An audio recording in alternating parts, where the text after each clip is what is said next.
Il presidente di ANCE Carmelo Salamone prende posizione sulla recente apertura del viadotto Akragas, affermando stop alle passerelle dal sapore elettorale. Il riferimento ovviamente alla presenza del vice ministro Cancelleri qualche giorno fa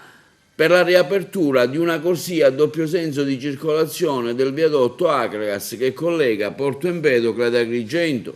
In un manifesto allegato al comunicato Salamone scrive 1546 giorni di vergogna, un messaggio eloquente che vale più di ogni altra affermazione.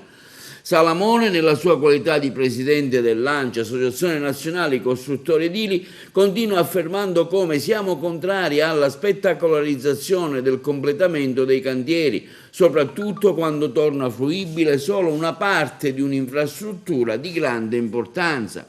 Per Salamone, in rappresentanza dei costruttori siciliani, afferma: se un imprenditore o anche un semplice cittadino paga le tasse in ritardo o consegna oltre i termini previsti gli adempimenti, gli enti pubblici provvedono a sanzionarlo, giustamente. Se però lo Stato non è altrettanto solerte nel rispettare le proprie regole, affinché i cittadini non siano privati per anni di un servizio essenziale, come la possibilità di fruire di una viabilità sicura, non solo non paga mai nessuno, ma pezzi di quello Stato hanno anche l'arroganza di rivendicare il tutto come un risultato da festeggiare, trincerandosi dietro la solita e stucchevole formula da quando ci siamo noi.